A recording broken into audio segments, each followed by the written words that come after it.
They did not know it. They simply did not know it when way back a small innocuous meeting in Africa, where the finance secretary was meeting with several development partners. And the finance secretary asked a simple question. Can we have one assessment? Can we, government and you, development partners, together agree on what is good public financial management? Because till then, there was a situation where possibly a World Bank mission would come and conduct what is called country financial accountability assessment.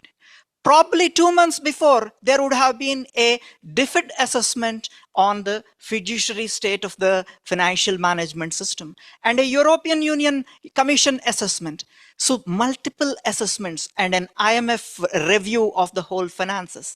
So how do governments see this when there are multiple reports and assessments, some cases even giving contradictory messages? And that was the ask. They did not know that 25 years later today, here in Asian Development Bank headquarters, we will be celebrating the 25 years of PEFA. But that's what led to the 7 partners in coming together in creating the first ever PEFA framework. It took few years to put together this first framework. And when this came up, the framework, it was an instant hit. It started with 2 assessments, Afghanistan and Zambia. But they did not probably know it is A to Z or A to Z. All other countries over time are going to have PEFA assessments. And that's what it worked out. Within no time, 1 year, there were 33 assessments. It was very fast. The acceleration was extremely fast. But then, who are doing these assessments?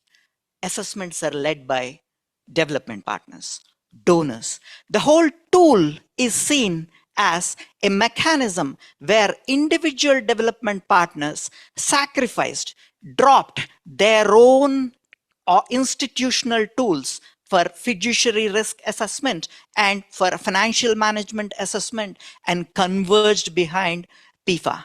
And they were doing the assessments. That's where the point where a new framework came out.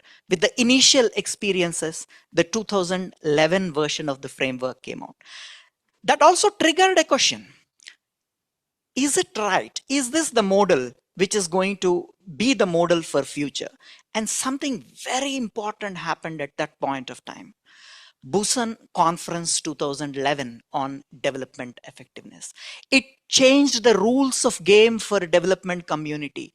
Till then, what is seen as a mechanism to conduct assessments, to understand country systems, to whether development partners can put in money and how they should put in money, the game changed to something like convergence behind the government to strengthen public financial management systems. So the framework evolved from a tool to be used by partners to a tool to be used by governments. From a tool which is of the partners, by the partners, for the partners, it became a tool by the governments, for the people of the citizens. And that's where this change took place. The move from donor-led assessments to country-led assessments. Self-assessments are development partner and government collective assessments. And this is the model which is still continuing. More and more, the primacy is always now with the governments.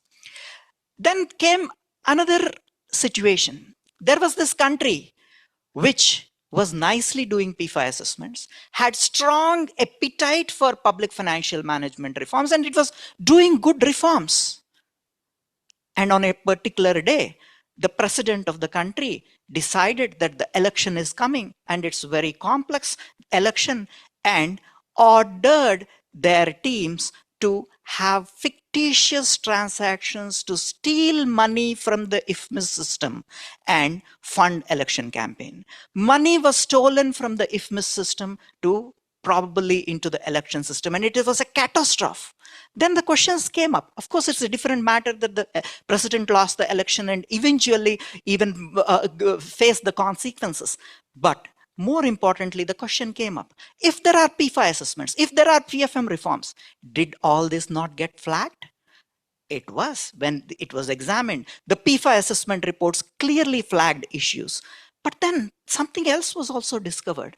The PEFA assessment reports had mistakes, errors, gross overstatements of scores, because till then PEFA assessments were happening all over the world, separate teams, separate processes, separate ways against a common framework, and there is hardly any mechanism to ensure consistency. While it is objective and evidence based, the report consistency was not assured, and that's where 2014 PEFA check came into place. Today we can very proudly on the 25th year of PEFA say that all the PEFA assessments, almost all would get a PEFA check, and PEFA check leads to a credibility and assurance that the assessment report is compliant with the framework, a major landmark.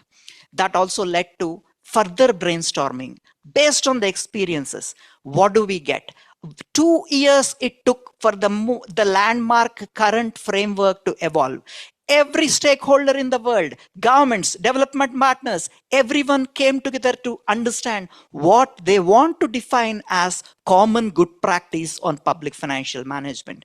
And what we have is the current framework, what some people also call as 2016 framework, or the flagship framework, or the main framework.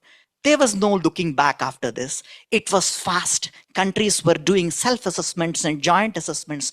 PFM systems were being monitored using the framework.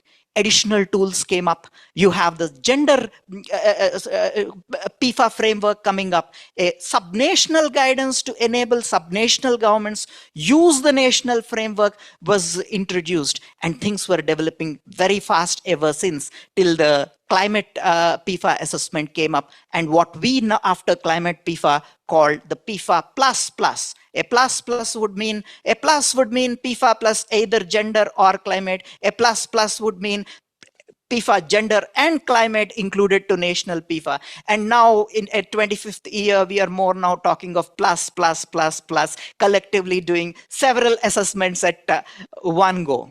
902, that's what last night my colleague from Washington, DC updated the number and said it is a live number, it changes every day, and today we have 902 assessments. When we are celebrating 25 years, we are celebrating 902 assessments, all the teams, all the experts, all the PFM gurus working on that.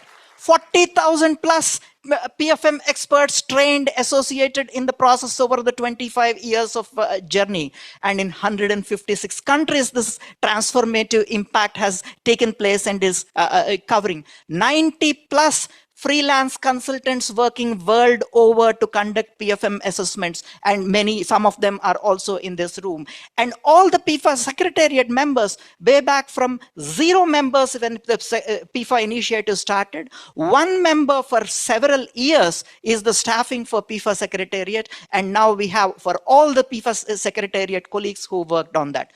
And the PEFA partners. So the 9 PEFA partners of the PEFA partnership, the steering committee meetings which take place every 6 months to guide the program, to make sure that it is relevant and take us forward. When we celebrate 25 years of PEFA, we are celebrating all these friends. That's PEFA at 25. And this is a short booklet we will soon be receiving on the history of PEFA, some highlights of the history of PEFA. Thank you, everyone.